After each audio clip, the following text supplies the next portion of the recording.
கர்த்தருடைய பரிசுத்த நாமத்திற்கு மகிமை உண்டாவதாக. இந்த காலை வேளையிலே கர்த்தர் நம்மை ஒன்று கூட்டி சேர்த்து அவருடைய கிருபைக்காக கர்த்தரை நாம் ஸ்தோத்தரிப்போம். ஹல்லேலூயா, தேங்க்யூ ஜீசஸ். ஸ்தோத்திரம் ஸ்தோத்திரம் ஸ்தோத்திரம். சர்வலோகாதிப நமஸ்காரம், சர்வ சிருஷ்டிகனே நமஸ்காரம், தாரை கடல் உயிர்வான் சகலமும் படைத்த தயவர பிதாவே நமஸ்காரம், திரு அவதாரா நமஸ்காரம், ஜகத் ரட்சகனே நமஸ்காரம், தரணியின் மனுடர் உயிரடைந்தோங்க தருவினில் மாண்டோய் நமஸ்காரம், பரிசுத்த ஆவி நமஸ்காரம், பரம சத்குருவே நமஸ்காரம், அருவியடியாரகத்தினில் வசிக்கும் அரிய சித்தே சதா நமஸ்காரம், முத்தொழிலோனே நமஸ்காரம், மூன்றில் ஒன்றோனே நமஸ்காரம், கர்த்தாதி கர்த்தா கருண சமுத்திரா நித்ய த்ரியேகா நமஸ்காரம், கர்த்தாதி கர்த்தா கருண சமுத்திரா நித்ய த்ரியேகா நமஸ்காரம். எபேசியர் 4:15. Let's turn our Bibles to Ephesians chapter 4 and verse 15. அன்புடன் சத்தியத்தை கைக்கொண்டு தலையாகிய கிறிஸ்துவுக்குள் எல்லாவற்றிலேயும் நாம் வளருகிறவர்களாய் இருக்கும்படியாக அப்படி செய்தார். But speaking the truth in love may grow up into him in all things, which is the head, even Christ. Paul contrasts spiritual children with spiritually mature believers. நீங்கள் 14வது வசனத்தில் பார்த்தீங்கன்னா, நாம் இனி குழந்தைகளாய் இராமல் என்ற ஒரு வார்த்தை எழுதப்பட்டிருக்கிறது. ஸோ இங்கே பவுல் என்ன சொல்கிறார்? அப்போஸ்தலனாகிய பவுல் சொல்லுகிறாரு, நம்ம ஆவிக்குரிய வாழ்க்கையில் குழந்தைகளாக இருக்கக்கூடாது, நம்ம தேறினவர்களாக இருக்க வேண்டும், கிறிஸ்துவுக்குள்ளே வளர்ந்தவர்களாக இருக்க வேண்டும். Growth in Christ does not come only from knowledge but from truth and love working together in relationships. நம்ம சந்திக்கிற நபர்களோடு நம்ம எவ்வளவுக்கு எவ்வளவு அன்பையும் சத்தியத்தையும் சேர்த்து நம்ம வாழ்க்கையில் வழங்குகிறோமோ அதன் அடிப்படையில் தான் நம்முடைய கிறிஸ்துவுக்குள்ளான வளர்ச்சியை நம்ம பார்க்க முடியும். அதற்காக அறிவு வேண்டாம் என்றல்ல. It does not come only from knowledge. அதற்காக அறிவை வெறுத்துவிட முடியாது. அறிவு வேணும். வேத அறிவை நாம் நிச்சயமாக வாஞ்சிக்க வேண்டும். Along with the knowledge, you must have the love and truth also going together.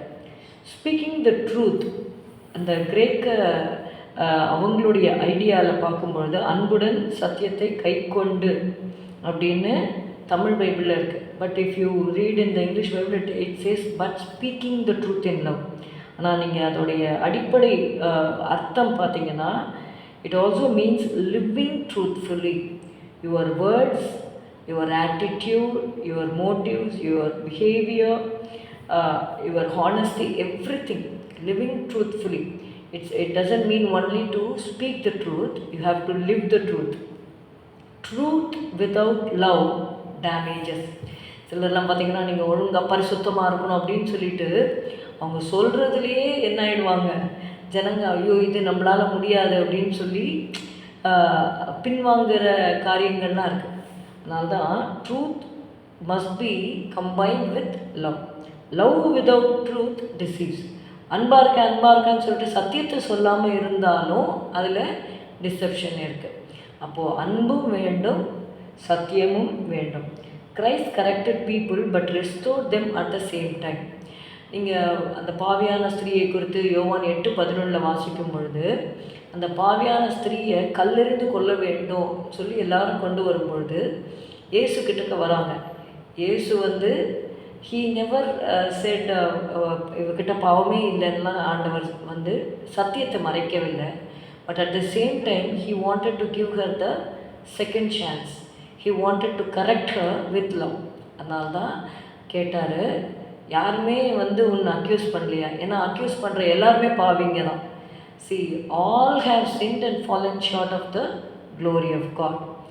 அதனால தான் இயேசு சொல்லுகிற அவருடைய காரியங்கள்லாம் நீங்கள் ஆழமாக பார்க்கும் பொழுது, you can tell the faults of others, but you have to tell it with love. You should not think I am correct, he is wrong.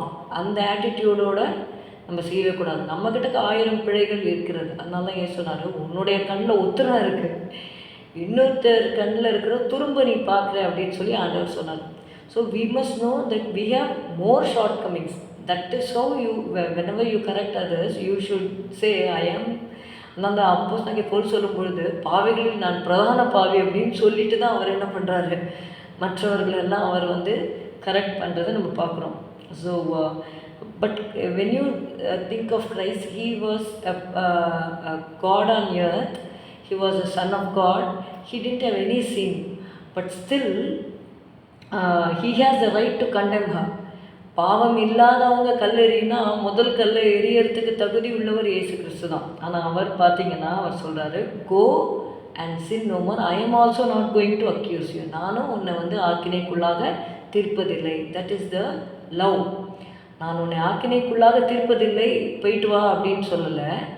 Go and sin no more, that truth is revealed by Christ. நீ போ, இனி பாவம் செய்யாதே என்று சொல்லி சத்தியத்தையும் சொல்கிறாரு, அங்கே அன்பையும் கொடுக்கறத நம்ம பார்க்குறோம். Christian maturity is caring about a person's soul more than winning an argument. அதாவது சில காரியங்களில் அந்த ஆத்மா அழிந்து போய்விடக்கூடாது என்பதில் நம்ம கவனம் செலுத்த வேண்டும். அவங்க ஒரு வேளை தப்பே செஞ்சுருக்கலாம், அவங்களுடைய தவறுகளை மன்னிப்பதற்கு தேவன் நமக்கு கிருபை தர வேண்டும். அதே சமயத்தில் அவங்கள எப்படியாவது திருத்துவதற்கு நம்ம எஃபர்ட்ஸ் எடுக்கணும். அப்படி சொல்லி கேட்கலன்னா அவங்களுக்காக நம்ம ஜெபிக்கும் பொழுது நிச்சயமாக கர்த்தர் அவர்களுக்கு விடுதலை கொடுப்பார். Spiritual growth happens in community. Sometimes the person who lovingly corrects you is God's instrument for your growth. எப்பயுமே நம்மளுக்கு இந்த கரெக்ஷனுங்கிறது இந்த சின்ன வயசில் எல்லாம் நமக்கு தெரியும். இதை செய்யாத அதை செய்யாதன்னு சொல்லி பெரியவர்கள் சொல்லும்பொழுது அது நமக்கு பிடிக்காது. But you have to accept it. அதனால தான் பைபிளில் ப்ராவர்ப்ஸ் நீங்கள் படித்தீங்கன்னா தெரியும், கடிந்து கொள்ளுதலை ஏற்றுக்கொள்ளும் காது ஞானிகளிடத்தில் தங்கும். It is good to accept correction. நம்ம எல்லாருமே பூரணப்பட்டவர்கள், we make mistakes. So when others are correcting us, we should give ourselves to be corrected. இல்லை நான் செய்கிறது தான் கரெக்ட் அப்படின்னு சொல்லி இருக்கக்கூடாது. நம்ம கரெக்டாக செஞ்சோன்னா இட் இஸ் ஓகே. ஆனால் நம்ம தவறாக செய்யும் பொழுது, மற்றவர்கள் திருத்தும் பொழுது நம்ம திருத்தி கொள்வது தான் ஞானம். That is the maturity. Christ is our measuring standard. இந்த உலகத்தில் எந்த மனிதனும் நமக்கு அளவுகோல் கிடையாது. கிறிஸ்து தான் நமக்கு அளவுகோலாக இருக்கிறார். We have to grow up into him. Bible says, may grow up into him in all things, which is the head, even Christ. எபேசியர் 4:15 நாம், அதாவது கிறிஸ்துவுக்குள், தலையாகிய கிறிஸ்துவுக்குள் எல்லாவற்றிலேயும் நாம் வளருகிறவர்களாக இருக்கும்படியாக. So we may grow up into him. What does that mean, grow up into him? We have to grow in the likeness of Christ. We have to reflect Christ in our life and character. How we can reflect love, how can we reflect Christ in our life? It is through our love, it is through our speech, it is through our forgiveness and humility, and in our dealings with the people. நேர்மையாக நம்ம நடக்கும்பொழுது, அதை பார்க்கும் பொழுது, அவங்க நம்ம மன்னிக்கும் பொழுது, நம்ம அன்பாக இருக்கும் பொழுது, through that they will know about Christ. கர்த்தர் தாமே நமக்கு அந்த கிருபையை தருவாராக. We must be the living epistles of Christ. கர்த்தர் நமக்கு கிருபை தருவாராக. ஸ்தோத்திரம் அப்பா, உம்மை துதிக்கிறோம் துதிக்கிறோம் துதிக்கிறோம் ஆண்டவரே. இயேசுவே ஸ்தோத்திரம் அப்பா. ஆண்டவரே அப்பா, நாங்கள் உம்மை போல ஆண்டவரை மாறும்படியாக, உமக்குள்ளே வளரும்படியாக எங்களை அழைத்திருக்கிறீர் ஆண்டவரே. கிறிஸ்துவின் நிறைவான வளர்ச்சியின் அளவுக்கு தக்க பூரண புருஷராகும் வரைக்கும் என்ற வார்த்தையின்படி கர்த்தாவே ஸ்தோத்திரம் ஸ்தோத்திரம் ஸ்தோத்திரம். அந்த வளர்ச்சியிலே நாங்கள் கவனம் செலுத்த எங்களுக்கு உதவி செய்யும். அன்புடன் சத்தியத்தை கைக்கொண்டு வாழ உதவி செய்யும்.